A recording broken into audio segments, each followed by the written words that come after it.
Mesdames, Messieurs, bonjour.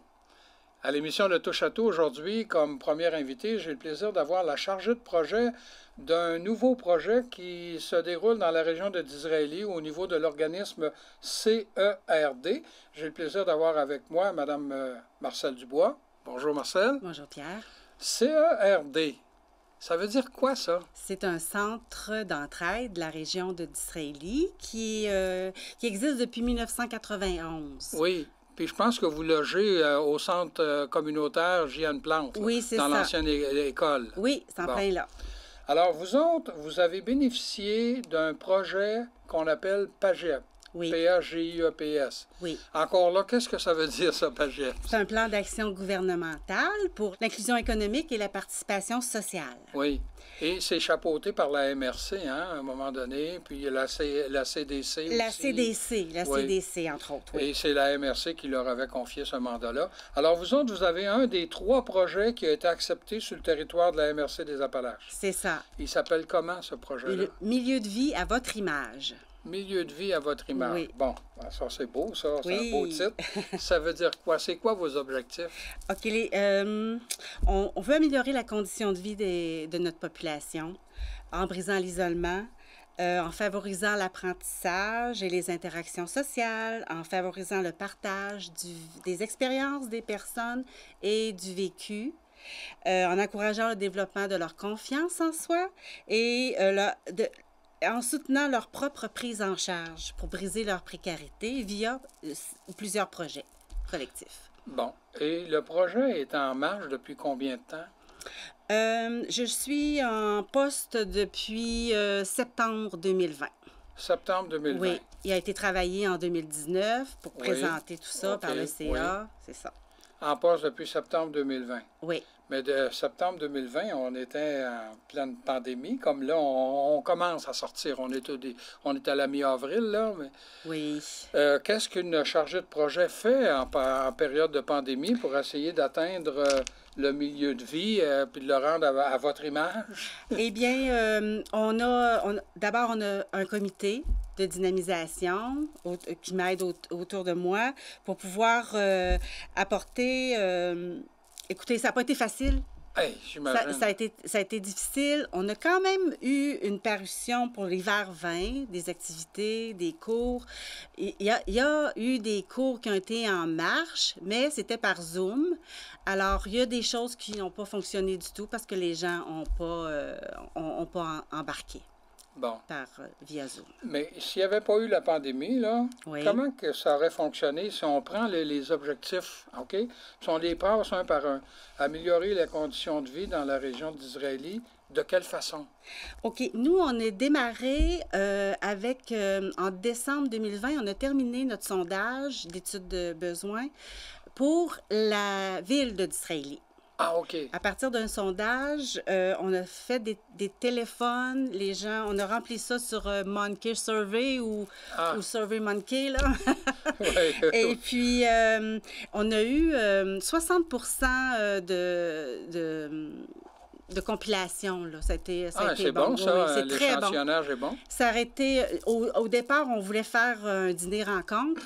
Puis on a eu plus de monde par notre sondage que des gens qui seraient venus directement. Ben oui, puis encore là, à cause de la pandémie, on ne sort pas. Non, c'est ça. Ouais, alors, sorteux, alors, il a fallu inventer. Oui. Ça. Alors, ça, c'est au niveau de... Puis c'est le cas de le dire, hein, avec la pandémie, là, briser l'isolement, on ne peut pas être mieux de cibler que ça, là. Oui, c'est ça. Ça a été difficile. Par contre, nous, comme on a plusieurs services au CRD, dont la banque alimentaire, qui est ouverte 5 jours semaine avec rendez-vous, on a quand même vu nos gens pour jaser avec eux autres un petit peu, puis les pister, les référer s'il y avait des besoins particuliers. C'est ça, on a un centre informatique. Les gens venaient quand même faire réparer leur ordinateur ou poser des questions. Alors, on a vu quand même des gens à travers... le centre informatique, en passant, que vous avez au Centre Plante, là, il sert aussi de sert-plus à rien. Hein? On peut aller déposer des affaires qui ne fonctionnent plus. Oui, c'est ça. Parce que moi, je suis déjà allé. Oui, c'est ça. En rentrant à gauche. Oui, c'est en plein ça.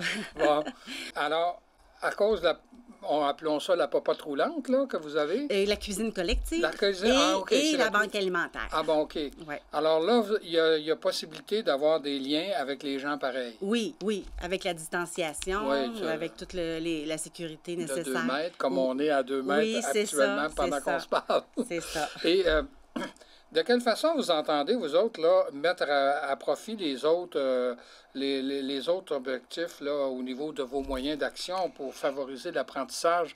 Si tu me dis qu'il y a eu des cours, mais... Ça a été difficile. On a offert des cours de budget, de crédit avec la CEF. C'était sur Zoom. Ça n'a pas fonctionné. Là, le 14 avril, on a eu en présentiel un premier cours qui c'était manger, excusez-moi, là, bien manger à petit compte. Ah bon, OK. C'est ça, en présentiel. On a aussi Zoom. Une activité que les gens ne savent pas comment ça fonctionne, Zoom. Venez, on va vous aider, on va vous l'installer dans votre ordinateur, sur votre tablette, puis ça va peut-être aider. Et là, le fameux Zoom, puis là, on entend, puis moi le premier, va peser sur ton micro, il n'est pas ouvert. C'est ça. C'est ça. Alors, on a aussi des activités pour l'été, introduction à l'éducation canine. Oui, avec 5-6 maîtres et leurs chiens pour pouvoir... on voit souvent des maîtres qui courent après leurs chiens et non le contraire. Alors, toutes sortes de trucs pour aider. On va avoir des cours de faux vitrail. Qui va être donné par c'est dans le partage de talents. Partage de connaissances. Alors, notre clientèle va donner des cours, ça va élever leur confiance en eux. C'est ça va briser aussi, comme on disait, l'isolement. Ouais. On a fait une murale déjà qui représente notre milieu de vie à votre image dans notre nouvelle salle multifonctionnelle. Alors, il était 4. Avec distanciation, chacun travaillait sur leur partie. OK, alors ça, c'est dans la grande salle à droite, là, en rentrant? En haut. Okay. L'ancien comptoir familial. Ah, OK. Non, OK. Moi, je parlais de la salle en bas, là, non, la grande salle, présentement, elle n'est pas fonctionnelle, mais habituellement, c'est une salle qui peut y avoir des conférences, c'était des spectacles. Des spectacles, c'est ça, des mariages, c'est ouvert. Pour l'instant, on a une nouvelle cuisine là, qui est en train de se fabriquer, là, grâce au COVID, à quelque part, on a pu transformer notre cuisine de A à Z, là. On avait, on a eu des sous pour ça. Il faut trouver le bon côté des choses. Oui, ça n'était un bon. C'est comme un médecin qui disait qu'on n'a pas eu de grippe cet hiver. Oui. Et que c'était à cause de ça, parce que là, on a une distanciation, on se lave les mains à profusion, on porte un masque, on ne se touche pas, donc pas de grippe, pas de gastro. C'est ça. Ou très peu. Là, c'est effrayant par rapport à avant. Et ça, c'est plate à dire, mais c'est grâce à la COVID. Ben oui. En tout cas, moi, je pense qu'il faut trouver le bon côté des choses, là, mais c'est ça. Il y a eu beaucoup plus de négatifs que de positifs, mais enfin. Mais donc, vous autres, ça vous a aidé à remettre à jour votre cuisine. Oui, puis notre salle multifonctionnelle, là, qu'on a toute refaite aussi, puis on a tout ce qu'il faut pour faire des présentations avec ordinateur dans notre nouvelle salle, là, avec ameublement, nouvel ameublement et tout. Jusqu'à présent, vous avez touché à peu près combien de personnes? Oh, c'est une bonne question. Je penserais une 50aine de personnes à date, là. Malgré la COVID. Malgré la COVID, avec petits groupes. Oui. Tu vois, on a démarré un café Jazette et on est maximum 6 personnes dans la salle. Puis c'est ça.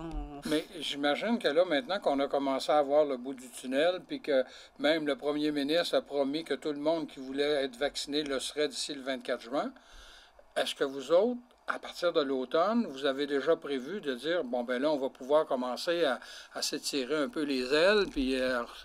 On espère. Oui, hein? On espère, mais on verra, hein? Le COVID, il y a des hauts et il y a des bas avec les variants et tout, là. Oui. Oui. Mais là, pour l'instant, vous autres, votre programmation n'est pas faite en fonction de l'automne prochain. Moi, c'est fait pour le printemps. On va sortir ces jours-ci. Ah, OK. Et puis, l'automne, ben oui, il y a quelques cours qui se mettent en place, mais il n'y a rien de définitif, là. Et dans la description des cours qui sont donnés, est-ce que c'est ça qui va avoir lieu pendant la période pendant le printemps actuel? Oui, oui, oui. Ah bon, OK. Oui, oui. Même l'Escale vient donner un atelier sur un pas vers soi. Ils peuvent... eux autres, dans notre salle, ils peuvent, avec distanciation, on peut recevoir 12 personnes. Ah bon? C'est ça. Alors, ça, c'est une démarche personnelle pour que les personnes viennent chercher des trucs pour travailler sur eux, leur confiance en eux, puis pour se transformer, aller vers du meilleur dans leur propre vie. Mais les gens là, qui profitent des services de ce programme-là, oui. Ils payent combien? On est en train de statuer. À date, on n'a pas mis de prix. Okay. Mais on est en train de statuer avec le CA, là. Mais ça va être des coûts minimes. Oui, hein, parce que vous avez bénéficié d'une subvention assez intéressante. Oui, oui, autour de 250 000. Là. Ah oui? Alors, c'est intéressant. C'est ça pour mettre sur pied, pour que les cours coûtent beaucoup moins cher, mais on veut quand même qu'il y ait une participation sociale. Okay, oui. On est plus impliqué quand on paie pour notre cours. On y va à chaque jour, à chaque semaine. Un coup de principe, autrement dit, là. C'est ça. Juste pas dire que c'est gratuit. Oui, c'est ça, pour que ce soit égal aussi pour chacun. Là. Parce que là, le 250 000, c'est pas le salaire de la chargée de projet, ça, là. Non, il y a une partie, bien sûr, mais c'est pas la grosse partie. Alors, s'il y a des gens de la région d'Israël qui nous écoutent et qui seraient intéressants à savoir plus, est-ce qu'il y a un numéro de téléphone qu'on pourrait lui donner? Oui, le 418-449-51. 55. 51, 55.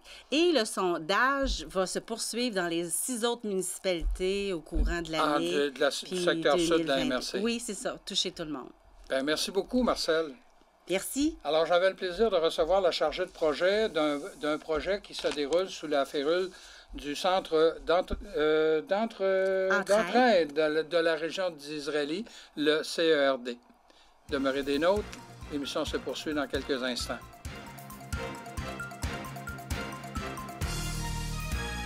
De retour à l'émission, j'ai le plaisir de recevoir à mes côtés quelqu'un qui va nous parler de quelque chose de sérieux. Elle est éducatrice en prévention des dépendances. Valérie Leroux. Bonjour Valérie. Bonjour, ça va bien? Éducatrice en prévention des dépendances. On dépend de quoi quand on est éducatrice en prévention des dépendances? Qu'est-ce que ça veut dire, ça, dépendance? En fait, dépendance, quand on parle de ce terme-là, on va parler de tous les dépendances. Donc, autant les dépendances aux drogues, à l'alcool, ça peut être à la cigarette, à la vapoteuse, aux jeux vidéo, aux écrans. Aux jeux, c'était pas justement, là, ouais. Oui, exactement. Puis c'est de plus en plus ça qu'on voit en ce moment, surtout en période de pandémie. Oui. Donc, il y a cette forme de dépendance-là. Il y a aussi les jeux d'argent qu'on va voir comme dépendance. Dépendance à son téléphone, aux écrans et tout. Donc, c'est pas mal ça quand on parle de dépendance. Hey, mais c'est large, ça, là. Hein? Vraiment. Oui. Oui. Puis, je vois, à un moment donné, ici, dans la présentation, c'était marqué « en milieu scolaire ». Exactement. Alors, est-ce que toi, tu travailles uniquement avec des jeunes du milieu scolaire? En fait, moi, je travaille surtout avec la clientèle adulte en milieu scolaire. Oui, j'ai 4 centres que je desserre en ce moment. C'est le Cégep de Thetford. Je desserre aussi le centre de formation professionnelle, le Tremplin. l'Escale à Thetford et aussi le point de service Marius Ouellette à Disraeli, qui est aussi l'Escale, en fait. Là. Oui. Ouais. Alors, est-ce que toi, tu es une employée de la commission scolaire? Ben non, on n'appelle plus ça la commission scolaire, on appelle ça le centre de service scolaire, quelque chose du genre. Oui, exactement. Est-ce que tu relèves d'eux autres, toi? Non, je ne relève pas d'eux. Moi, c'est vraiment le Dorémy, le centre Dorémy des Appalaches qui m'emploie. Et nous, on offre le service dans les écoles. OK. À Don-Rémy, qui est à côté du poste de police. Là. Exactement. Et là, c'est pas Do, Ré, Mi, Fa, Sol, La, Si, Do. Là. Non, c'est pas ça. Alors, c'est quoi? Qu'est-ce que vous offrez en plus, là, en gros, là, Don-Rémy, c'est quoi? Bien, au centre Don-Rémy des Appalaches, les services qui sont offerts là, c'est sûr qu'il y a l'hébergement, où ce que les usagers, je vais les appeler comme ça, ils vont aller là pour justement, s'ils sont en période d'itinérance, ils ont besoin de reprendre leur vie en main, se trouver un emploi. C'est toutes des choses comme ça que les intervenants vont aller voir avec eux. Après ça, il y a le centre de jour où ce qu'il y a diverses activités. C'est ouvert à tout le monde aussi. Ensuite, ben, il y a aussi les éducateurs et éducatrices en prévention des dépendances comme moi dans les écoles. Donc, il y a moi qui est dans le service du secteur des adultes. Mais il y a les enfants aussi. Oui, c'est ça. Ben, les enfants, adolescents, ados, la ouais. polyvalente de Thetford Mines, il y a la polyvalente de Blacklake, la polyvalente de Disraeli aussi, où on a 2 éducateurs. On a André-Philippe Côté qui est à la polyvalente de Thetford. Et puis, on a une nouvelle employée, je crois que c'est Alexandra qu'elle s'appelle, mais je ne vais pas trop m'avancer non plus là-dessus. Ouais. Donc, c'est pas mal les principaux services qui sont, qui sont mais de toute desservis. façon, au mois de janvier dernier, la nouvelle directrice, là, Mme Dubuc, est venue en parler à l'émission de Ghislain Hamel. Alors, c'est pour ça que je voulais juste qu'on fasse un petit résumé de ce que c'était Don-Rémy. Parfait. Mais en quoi ça consiste, toi, ton travail, là? Quand tu dis, puis là, tu nous as établi une palette assez grande là, des dépendances, mais c'est quoi ton rôle précis auprès de ces adultes-là, des jeunes adultes? Bien, moi, mon rôle, en fait, c'est surtout de faire de la prévention, de la sensibilisation. On va travailler beaucoup aussi en réduction des méfaits. Donc, on n'est pas du genre à dire, admettons, à l'élève qui va se présenter à nous, la drogue c'est mal. Nous, on va plus y aller avec ses besoins à lui. C'est quoi qu'il veut comme objectif? Est-ce que c'est un arrêt total? Est-ce que c'est plus une diminution? Donc, nous, on va vraiment faire des objectifs autour de ça pour aider l'élève à les atteindre, ces objectifs, si c'est un arrêt ou une diminution. C'est un service aussi d'information. Donc, un étudiant qui voudrait avoir une information sur une substance X, ben, pourrait venir me voir et me dire ben moi, j'aimerais ça essayer telle substance. Ben, moi, je serais en mesure à ce moment-là de dire ben c'est quoi qu'il y a dans cette substance-là. La méthode Quels sont les risques? C'est ça, c'est quoi les risques de consommer ça? Qu'est-ce qu'il faut faire en cas de surdose? T'sais? Moi, c'est vraiment, le but, c'est vraiment de donner le plus d'informations possible à la personne pour que, justement, l'élève puisse faire un choix éclairé aussi là-dedans. Là. Mais je comprends bien, tu n'es pas là pour lui faire la morale. Non, pas du tout. Souvent, ils vont comme nous appeler la toxico de l'école, là, mais on n'est pas des toxicomanes. Là. On est vraiment des éducateurs, éducatrices en prévention des dépendances. Nous, on va vraiment y aller dans ce sens-là, là, pour informer le plus possible. Nous, on n'est pas là pour taper ses doigts, puis tu sais, si admettons, le jeune, il n'a pas réussi à atteindre son objectif, ben tu sais, on fait pas plus, on va pas le chicaner, là, pour ça, là, tu sais, on va juste voir, bon, ben peut-être que les moyens utilisés, c'était pas les bons, tu sais, on va essayer de voir pour quelque chose, d'autres moyens, en fait, là, qui vont être plus efficaces. Je répète qu'il n'y a pas de morale, là. Non. Alors, la personne qui se présente devant toi n'a pas la tête en dessous du bras puis gênée de te dire, ben là, moi, toi, tu n'es pas là pour le juger. Exactement, exactement. OK, tu es là pour l'aider. Exactement, c'est ça. Ben, quand tu dis point, c'est... ben, c'est vraiment volontaire aussi, puis oui. c'est confidentiel comme service. Donc, ils n'ont vraiment pas de crainte à avoir à se confier à nous. C'est vraiment confidentiel. Puis si un enseignant se renseignerait sur tel élève, est-ce qu'il consomme du cannabis pour dire quelque chose, ben moi, je peux pas dire oui ou non, consomme. Le secret professionnel. Exactement. OK. Dans la région, parce que là, toi, tu touches, tu touches 4 milieux d'enseignement qui concernent des adultes. Est-ce que tu as une bonne clientèle? Je ne sais pas si je dois utiliser le mot client ou usager, là, mais... moi, je dirais, au niveau des suivis que j'ai, Je peux pas vous dire précisément le nombre de suivis que j'ai en ce moment, mais je peux vous dire que j'en ai quand même beaucoup. C'est sûr que selon le centre de service que je vais aller, c'est sûr qu'au cégep, je vais en avoir un peu moins qu'au tremplin. Même chose pour l'escale, je peux en avoir un peu plus ou un peu moins. Donc, c'est vraiment dur de mettre un chiffre sur le nombre de personnes que j'ai en suivi en ce moment, là. Est-ce que la dernière année, avec la pandémie, a mis un petit peu des chaînes à tes pieds? Je dirais que oui et non. Des menottes à tes mains, à tes poignets? Oui, bien, c'est sûr que ça n'a pas été évident parce que moi, c'est vraiment un nouveau travail que j'ai depuis la fin août. Donc, puis c'est un nouveau projet parce qu'avant, on n'en avait pas d'éducateurs en prévention dépendance comme au cégep, au tremplin, il n'y en avait pas. Fait que c'est tout nouveau. Donc, moi, je débarque, puis je monte ça, je bâtis ça un peu, là. Tu es en pleine pandémie, toi, là, puis tu avais un programme à monter. Oui, exactement. Mais c'est ça, c'est sûr que les étudiants, ça fait pas la file à ma porte là, pour me rencontrer parce que, justement, il y en a beaucoup qui sont en détresse présentement, puis qu'il y en a qui vont être plus dans la dépression, mais des fois, ça va être lié avec la consommation, mais ça, ils ne le voient pas toujours tout de suite. Fait que ce qui va se passer, c'est que finalement, quand ils vont venir me voir, ça va être surtout parce qu'ils ont eu une référence de leur enseignant ou de la psychoéducatrice, par exemple, ou de la TES de l'école. Et là, à ce moment-là, moi, je peux entrer en contact avec cet élève-là pour dire, ben tu sais, il y a des gens autour de toi qui s'inquiètent parce que je garde aussi la confidentialité pour les professionnels de chacun de mes centres. Ça aussi, c'est très important.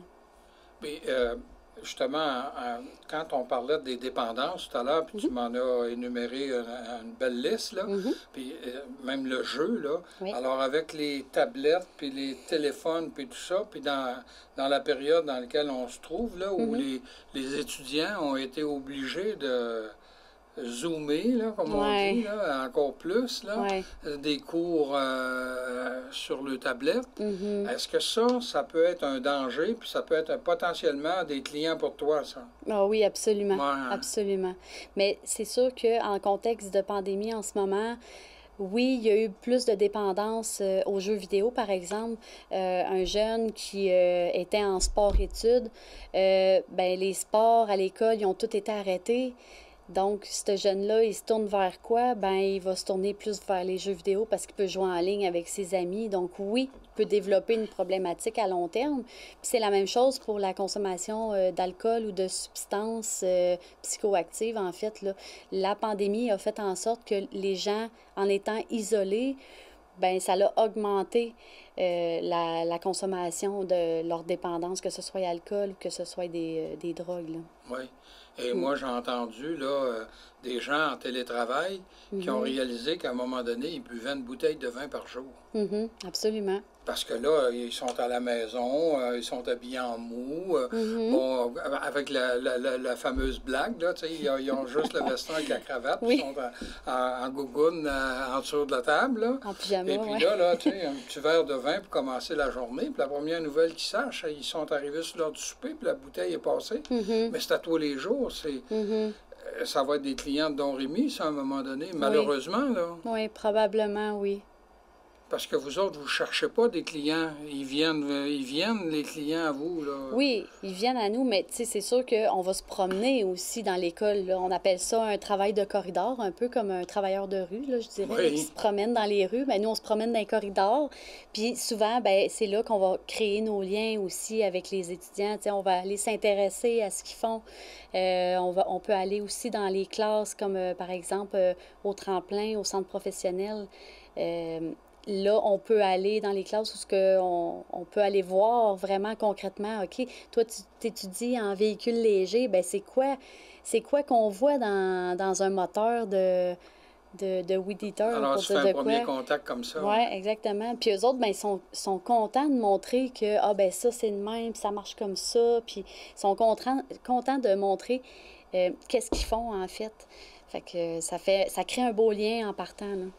Bien, merci beaucoup. Ah, bien, ça me fait plaisir. Oui, regarde, c'est déjà terminé. J'avais le plaisir de recevoir l'éducatrice en prévention des dépendances du milieu, qui travaille pour Don Rémy, mais dans 4 secteurs, 4 milieux éducatifs, Valérie Lehoux. Merci beaucoup, Valérie. Et vous, ben, je vous invite à nous revenir la semaine prochaine.